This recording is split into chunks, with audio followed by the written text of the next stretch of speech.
a suguya fɔlɔfɔlɔ ye jumɛn o ye aw bɛɛ b'a kalama k'a bɛ Kidali libéré la Faransi jigi tigɛra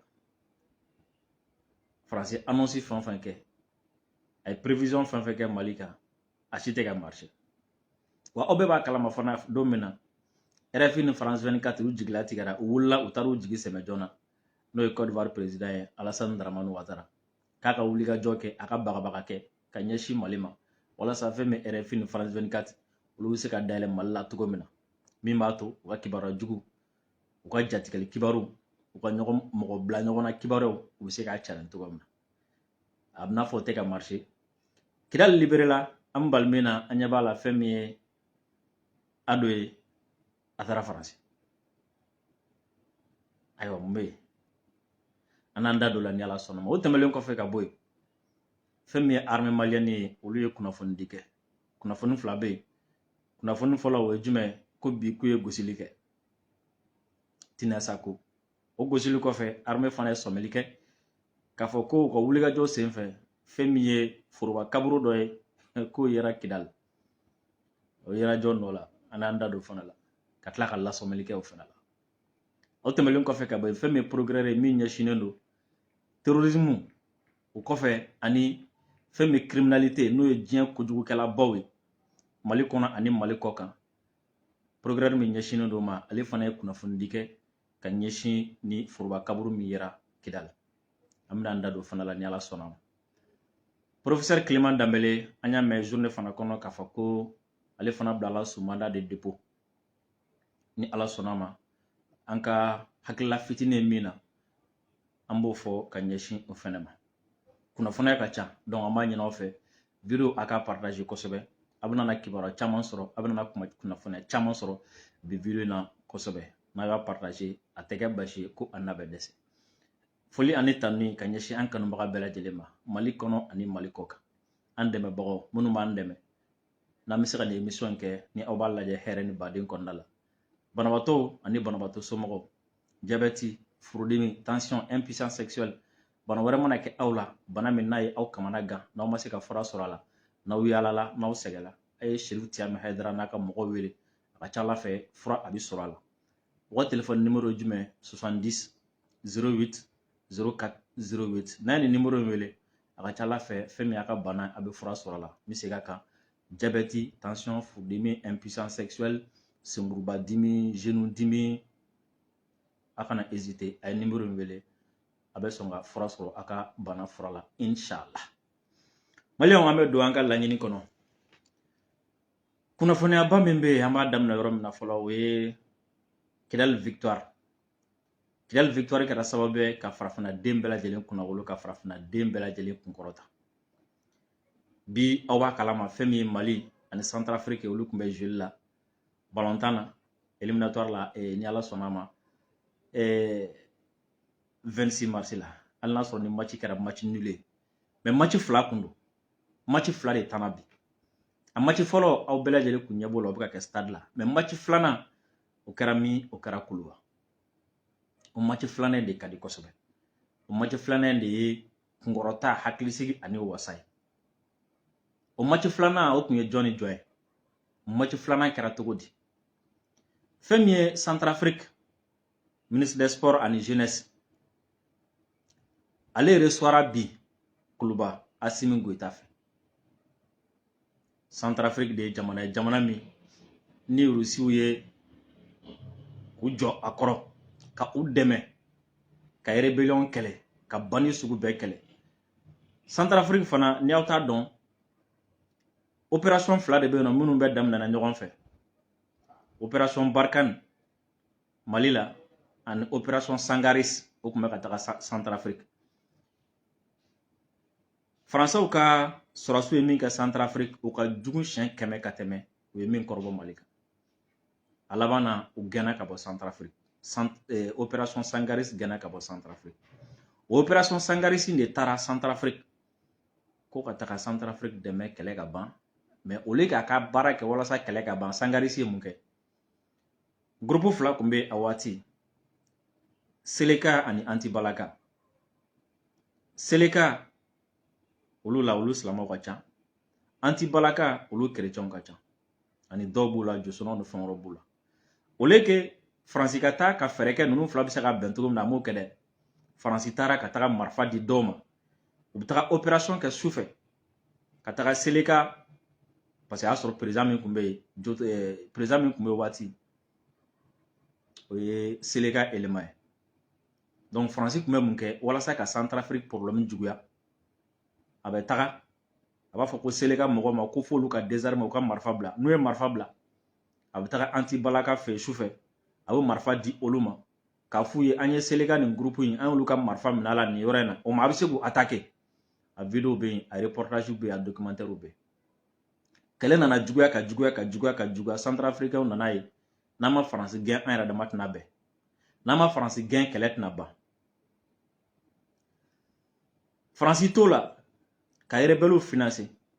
ka rebelle kɔkɔrɔma don a b'u dɛmɛ sugu bɛɛ lajɛlen kan fo rebelle nana Centrafrique capitale ka encercler capitale encerclelen fɛn min Centrafrique président ye a wulila tuguni a sera Faransi a selen Faransi a ko Faransi ma Faransi k'ale dɛmɛ rebelle kɛlen don ka capitale encercler marifa ɲɛnama t'u bolo kɛlɛkɛminɛn ɲɛnama t'u bolo Faransi ko ayi k'olu tɛ se ka kɛlɛkɛminɛn di mɔgɔ ma o y'a sɔrɔ u bɛ ka kɛlɛkɛminɛn di rebelle ma mais k'u tɛ se ka jamana dɛmɛ u tɛ se ka kɛlɛkɛminɛnw di mɔgɔ ma ko kɛlɛkɛminɛn minnu yɛrɛ bɛ yen ko u ye minnu minɛ Somali Shebabu la u ye kɛlɛkɛminɛn minnu minɛ Sudan u ye minnu minɛ fan wɛrɛ fɛ k'olu kɛlɛkɛminɛnw de bɛ yen k'olu fana k'olu tɛ se ka o d'u ma dɛ o yɔrɔ la Faransi ye nkalon ta ka da Russie la ko parce que ko n'olu ko bɛn'o di Centrafrique ma bɛɛ ko Russie bɛna fɔ k'o tɛ kɛ Centrafrique président fana m'a bila dagirinda la ale ye mun kɛ o yɔrɔnin bɛɛ ale ye avion ta k'i ɲɛsin Russie ma ka taga Poutine fɛ a ko n sera Faransi rebelle kɛlen don ka n ka capitale encercler n sera Faransi ko Faransɛw ka n dɛmɛ walasa an bɛ kɛlɛ kɛ cogo min na non seulement o ma sɔn k'an dɛmɛ ko hali marifa minnu bɛ yen k'olu fana tɛna se ka di an ma parce que ko n'u ko k'u b'a di k'aw tɛna jɛn ni a ye Poutine ko Faransi y'o de fɔ aw ye ko awɔ Poutine ko d'accord ko marifa minnu bɛ yen n'o ye marifa kɔrɔ minnu bɛ yen n'a minɛna kɛlɛkɛyɔrɔ la n'a minɛna Sudan n'a minɛna fan wɛrɛ fɛ olu ko tɛ wa Centrafrique président ko awɔ a ko o marifaw to yen k'a fɔ ne ye sisan mago bɛ jɔ mun na i mago bɛ jɔ marifa sugu jumɛn na i mago bɛ jɔ marifa la waati jumɛn hali n'a ka di ye n bɛ n ka sɔrɔsiw bila ka t'i fɛ yen u b'i dege marifa ninnu cicogo la wa n'a ka di ye n bɛ kɛlɛkɛminɛn wɛrɛ d'u ma Centrafrique président ko Mori bɛ min ɲinina sunkalo la n'a y'o sɔrɔ sunkalo makɔnɔ la hɛrɛ bɛ tɛmɛ o kan a ko hali hatɛ ko kuma ko Poutine bɛ se k'a dɛmɛ cogo min na Poutine k'a dɛmɛ ten Poutine ye marifakisɛ kɛlɛkɛminɛnw hélico ani instructeur russe k'olu bila ka taga Centrafrique olu tunɛ ye don min na capitale dɔrɔn tɛ dɛ Centrafrique président ye i n'a fɔ Mali la an bɛ ka terroriste bunte cogo min na a ye Centrafrique bamaci fɛn fɛn tun bɛ criminel fɛn fɛn tun bɛ a y'a bɛɛ bunte capitale dɔrɔn tɛ dɛ u bɛɛ bolila fo ka bɔ jamana kɔnɔ a y'a sɔrɔ u ye Sangarisi gɛn Faransi sɔrɔdasiw minnu tun bɛ yen nɔ olu y'u gɛn ka RFI gɛn ka France 24 gɛn fɛn fɛn bɛ fɔ ko Faransi k'a bɛɛ gɛn k'u ka langue nationale n'o tun ye français u ye bɔ français la siɲɛ kelen ka dɔ wɛrɛ kɛ langue nationale ye depuis o kɛra Faransi ye kule daminɛ tuguni ko Rusiw ka mercenaires bila ka taga Centrafrique u bɛ k'a don ta u bɛ k'a bɔ ta u bɛ ka bin mɔgɔw kan tɔgɔ cɛn daminɛna Centrafrique kan u bɛ taa résolution ta Centrafrique kama u bɛ taa fɛn kuntan bɛɛ ta Centrafrique kama Centrafrique k'i can k'i jɔ u ni Rusi bolo bɛ ɲɔgɔn bolo o Centrafrique o de ye ministre des sports o yɔrɔ bi n y'a fɔ n ko match filanan tun bɛ yen nɔ min ni 26 mars ta tun tɛ kelen ye aw caman ma bɔ o kalama Centrafrique ministre des jeunes jeunesse ani sport ale fana fɛn min an ka président Assimi a ye a reçoit bi Kuluba Centrafrique ministre des sports a nana a ko cogo di a ko u ka président Centrafricains tɔgɔ la farafinna bɛɛ tɔgɔ la ko ale nana ka na Assimi fo président libérateur Goïta k'ale nana ka na Mali gouvernement fo k'ale nana ka na Malien fo a ka jamana tɔgɔ la ko an ye min kɛ ko Kidali dayɛlɛlen an ye sebaga min ta terroriste kan k'an ma k'an yɛrɛ dɛ k'an ma kɛ Mali dɔrɔn ye dɛ k'an y'a kɛ farafinna bɛɛ de k'an ma kɛ Mali dɔrɔn dɛ Mali dɔrɔn ma kunkɔrɔta dɛ ko farafinna bɛɛ lajɛlen de kunkɔrɔta la ni Kidali dayɛlɛlen ni terroriste bunteli n'u gɛnni ministre nana ka na nin de fɔ Assimi bi Quoi à partir d'aujourd'hui, quoi si nous donne histoire là, à partir d'aujourd'hui, ko fait mes maliens ka bulu kunna, ko n'u bi yoro yoro, u ka don k'a fɔ ko farafina de dalen do ko la. U ka don k'a fɔ ko farafina ka ɲɛta de dalen do ko la. U ka don k'a fɔ farafina ka kunkɔrɔta ka tɔgɔja ko de dalen do ko la. Ko match kɔfɛ, ale cira ka n'o ci fɔ président Assimi Goïta ye. Président Assimi Goïta y'o ci minɛ n'a bolo fila ye. Fana ye foliw kɛ, ni Ala sɔnna ma n'ale fana segira, a bɛ t'o foli kɛ Centrafrique.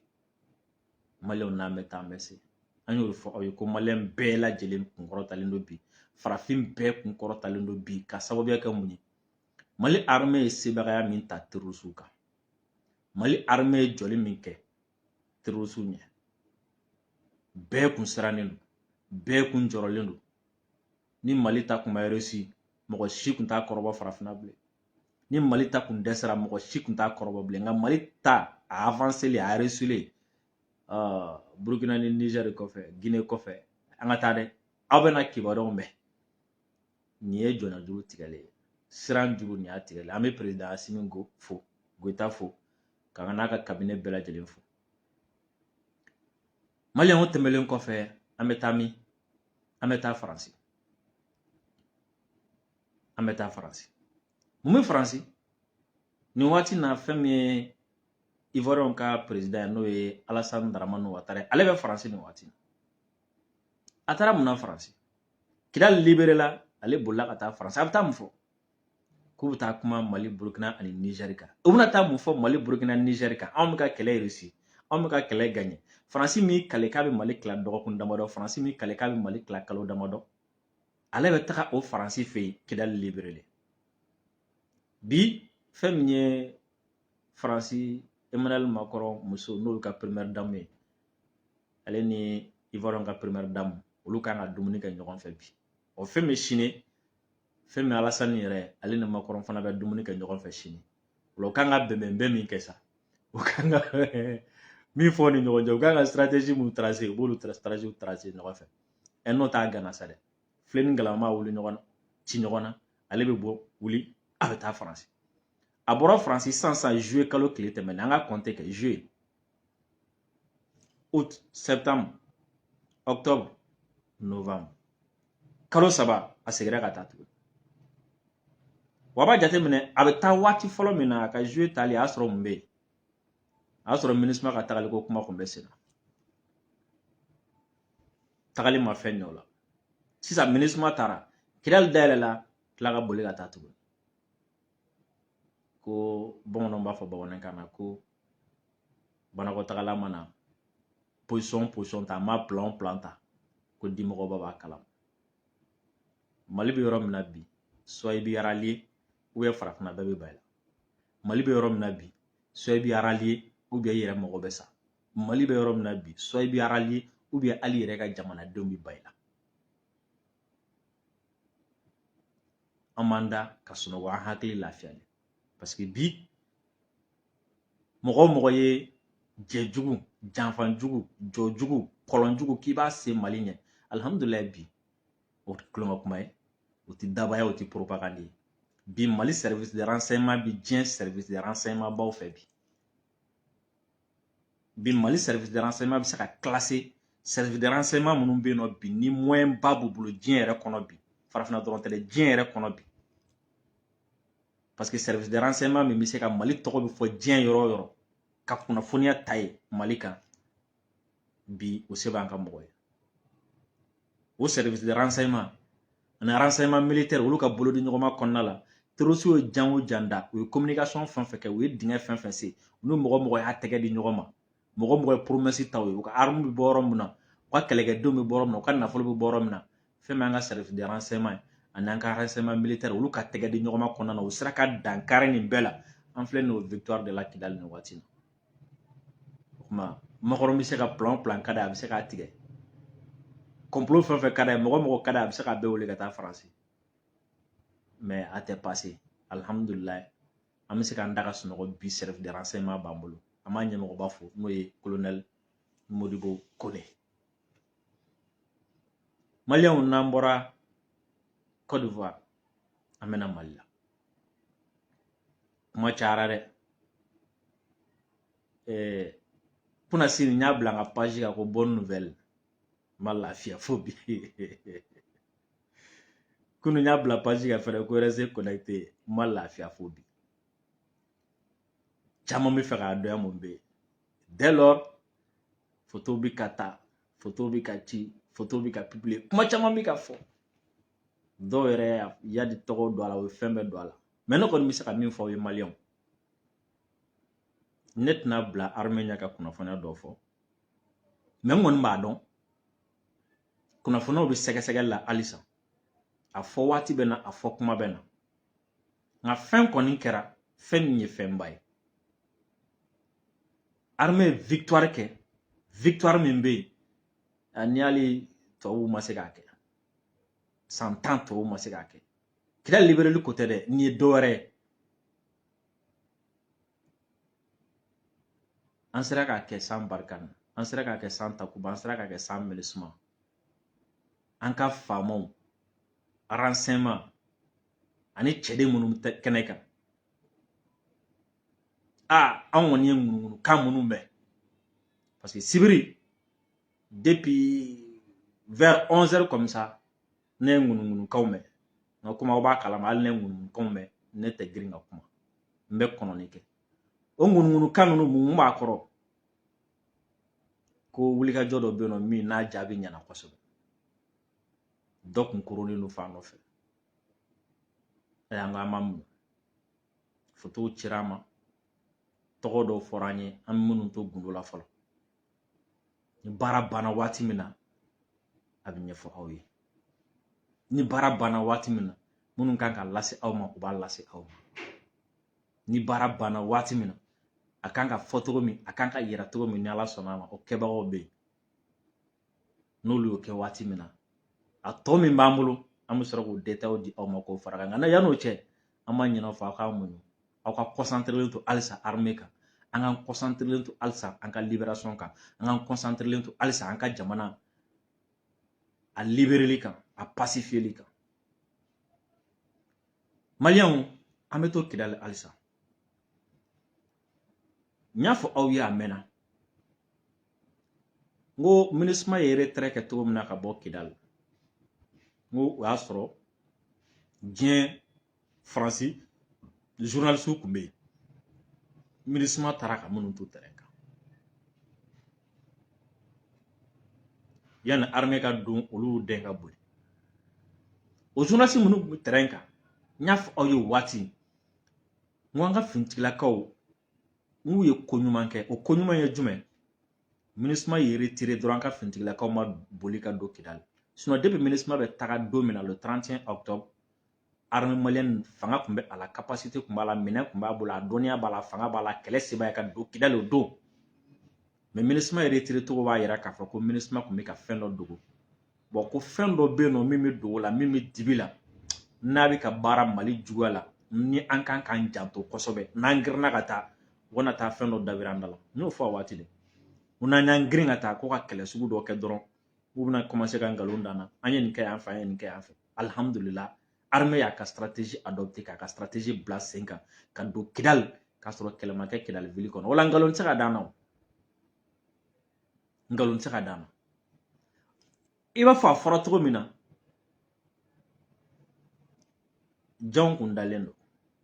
o jaye jume armée communiquer ke ku ye furuba kaburu do ekidal anga communiquer kala après am soro ka na tola femi alamsay no novembre ko le clé moi ani sabay anga fintigla ka ko o ka wuli ka joro senfa wuli ka joro min gunda botoy wala saka kidal lakana ka kidal kono mo lakana ko wuli ka joro kera sababu u yala to tarabe furuba kaburu doma dinga basse ne charnier de ka dinga basse ka mo chaman ke akonnala. Ce charnier rappelle les atrocités commises par les terroristes sans foi ni loi. Ko fe meni furuba kaburu yin kabu mo hakili la jigi jumena o terrorist bi wala jogu minta ka sigidenw segere ubi bingani minta ka toro minta ka deguni nyani minta ani kononjuga minta ka sigida mo segere les enquêtes seront ouvertes pour traduire les auteurs devant la justice. Ko fɛn min sɛgɛsɛgɛliw ye olu bɛna dayɛlɛ walasa minnu ye nin baara in kɛ olu bɛ se ka taga bila sariya ɲɛkɔrɔ cogo di. Les FAMA poursuivent leur mission afin de restaurer la paix et la sécurité. Ko fɛn min an ka finitigilakaw ye u bɛna to baara la fɛn min ye bɛn ani lakana o bɛ se ka sabati cogo min na. Ka sanga ni nin kunnafoni ye fɛn min le procureur de la République du pôle judiciaire spécialisé en matière de lutte contre le terrorisme et la cybercriminalité transnationale organisée ale fana ye kunnafoni di kɛ bi n'o bɛ bɛn novembre kalo tile 20 ma. Ale ko cogo di? Ale ko ko ale bɛ hakili jigin rappel à l'opinion publique nationale et internationale qu'il ressort du communiqué en date du jeudi 16 novembre 2023 de la DIRPA que les forces armées maliennes de défense et de sécurité ont découvert lors de leur opération de sécurisation acharnée. Ale ko nin communiqué min kɛra ko fɛn ka finitigilakaw y'a yɛrɛ k'a fɔ k'u bɔra foroba kaburu dɔ kan. Eu égard à la gravité des faits révélés est susceptible de constituer des infractions présumées d'actes de terrorisme et de violation des droits humains, notamment de crimes de guerre et de crimes contre l'humanité, le procureur de la République du pôle judiciaire spécialisé en matière de lutte contre le terrorisme et la criminalité transnationale organisée rassure l'ensemble de la population qu'une enquête a été ouverte en vue de faire la lumière sur les faits, d'identifier et d'interpeller les auteurs, co-auteurs et complices pour qu'ils répondent de leurs actes devant la justice. Le procureur de la République du pôle judiciaire spécialisé en matière de lutte contre le terrorisme et la criminalité transnationale organisée tiendra informer l'opinion en temps opportun des diligences accomplies et en appelle à la collaboration de la population afin d'apporter toute information utile à ces services en lien avec les auteurs. Ko ale fana n'a ka mɔgɔw ye sɛgɛsɛgɛli dayɛlɛ ka ɲɛsin nin wale ninnu ma wa ko ni ko bɔra la u bɛna kunnafoniya di an ma au fur et à mesure.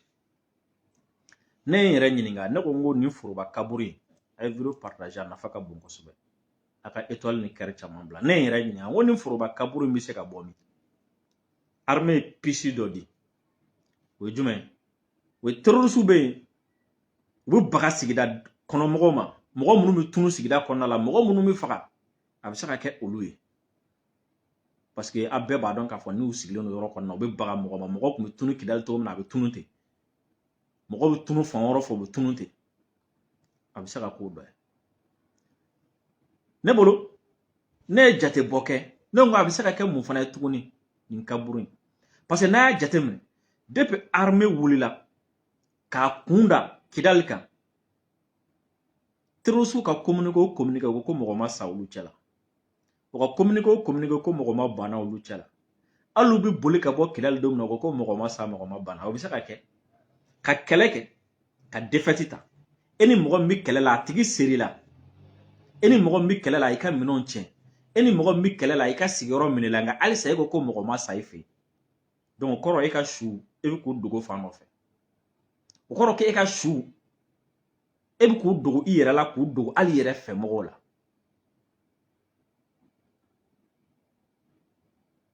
sinon n'o tɛ o tɛ se ka kɛ o e tɛ se ka kɛlɛ kɛ ko mɔgɔ t'i ka saya donc e ka su y'u dogo fan nɔfɛ dɛ walasa mɔgɔw kana ye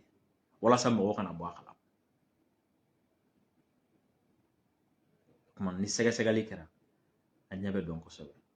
n'Ala sɔnna mais nin b'a yira n na ko fɛn bɛ mɔgɔ n'u ye tiɲɛniba kɛ Kidali dɛ nin b'a yira n na ko fɛn bɛ mɔgɔ n'u ye u ye kojugu caman kɛ sécurité la nin ye prévu min b'a yira k'a fɔ armée donna waati la Kidali an bɛ welewelekan min fara kan o ye jumɛn ye o ye Kidalikaw ye Kidali population Kidali et environ Kidali mɔgɔ minnu ka du bɛ yen mɔgɔ minnu muso n'u denw bɛ yen aw kana boli minnu taara a ye segin ka na aw sigi aw nɔ la vocal minnu bɛ ka circuler ko bimina ke auka a benala cha bengalu vocal munum ka circuler ko ni muso haga tunna kidal ni mo haga menana tientala de aw nyininga ku bi ka fo ko muso munum tunna kidal ku ku to fo aw yotise aw nyininga ku bi ka fo ko muso munum tunna kidal ku ku bodu fo aw yotise aw nyininga ku ka fo aw muso munum tunna kidal ku bi bo jone fe ku ku so mo to fo aw yotise wa a vocal direct ka bo kidal du gono de parce que be ba do réseau tem réseau tem terosu de ku dogo wo kono ka vocalu ke kidal ka togola ka bla wala saka nani jatige wala sa alisa ulu taraka mogo munun to ka ba arme la wala sa mogo munun be dugu kono ulu ka boli munun fana bolla ulu kana na tuguni wala no kera mumike réfugié munun be kofe ulu ku damana problème ulu fana na dimi ulu fana na funteni ulu na degun toro munun soro kan réfugié kono ulu fana ba ko bunu tasara donola ou bien abta fo ulu yi ko mali de yu genga bu ka dugu kolo kan ko armée de yu genga bu ka dugu lo ka soro tiente wala ulu fana demiseni munun demiseni sanduru sanworo munun be no ulu fana be taa kɔrɔbaya ka se san 15 ma yɔrɔ o b'a sɔrɔ u ma kɔrɔbaya dugu kɔnɔ u ma kɔrɔbaya jamana kɔnɔ u tɛ fɛn dɔ jamana ko la u b'u nɛgɛ k'u ka na ka taa kɛlɛ kɛ ka t'u ka dugukolo minɛ ka t'u sigi a la o ye rébellion nataw o y'o labɛntɔla ye u b'o labɛn ni jumɛn ye o ye mɔgɔ minnu bɛ ka na réfugié kɔnɔ u b'o labɛn ni jumɛn denmisɛnnin minnu bɛ ka na réfugié kɔnɔna la u b'o labɛn ni jɔn ye muso minnu bolila ka bɔ o kuma fɛɛrɛ bɛɛ bɛ kɛ walasa olu ka segin na o de la o ti fɛ o mɔgɔ ninnu ka segin na o de la u bɛ ka kunnafoniya jugu caya Mali bɛɛ kelen Mali bɛɛ kelen Gao Tombouctou mɔgɔ ka jate minɛ dɔrɔn u bɛ ka armée min tɔgɔ tiɲɛ Tombouctou Gao Kidal o armée min bɛ Tombouctou a sera jɔn ma o muso kelen bɛ Tombouctou armée ser'u ma o muso kelen bɛ Gao armée ser'u ma armée min bɛ Kidal o armée kelen bɛ Anefis a bɛ Aguelok o muso kelen bɛ Anefis u bɛ Aguelok u bɛ Tessalit armée ser'olu ma wa mɔgɔw bɛ ka boli ka bɔ Gao mɔgɔw bɛ ka boli ka bɔ Kidal ka na Gao mɔgɔw bɛ ka boli ka bɔ Kidal ka na Mopti mɔgɔw bɛ ka boli ka bɔ Kidal ka na Bamako n'a sɔrɔ ni armée tun b'o mɔgɔw kɔ olu tun kan ka boli ka bɔ jamana kɔnɔ de mais olu bɛ ka tila ka boli ka na de armée ka ca fan fɛ donc ça veut dire que problème foyi tɛ yen armée tɛ mɔgɔ kɔ aw kana sɔn k'aw nɛgɛ ka kunnafoniya jugu don aw kunkolo la maliyɛnw nin kun ye su na baro ye an b'aw fo kosɛbɛ n bɛ n denkɛ fo n'o ye Seydou Djimde n b'a fɔ k'a félicitation ale ye Fana commissaire ka adjoint an b'a fo ka Fana commissariat bɛɛ fo polisi fɛn fɛn bɛ yen k'u bɛɛ fo polisi minnu taara nomena k'u bila ka taa Kidal an b'u fo gendarmerie an b'u fo élément tɔ fɛn bɛɛ bɛ sur le terrain an b'a bɛɛ lajɛlen fo ka mɔgɔw an ka bonya b'u yɔrɔ kosɛbɛ an b'u fo kosɛbɛ Bamakɔ yan k'u ni ce considération na Mali fan bɛɛ base A n'o ye ne yɛrɛ ka so ye an b'u fo ka élément fo Kampara Jikɔrɔni an b'u fana fo kosɛbɛ élément ça va aller élément ça va aller waleyaw a ka bɛn diɲɛ waati wɛrɛ a kana ɲinɛ ka vidéo partager dɛ salamu aleykum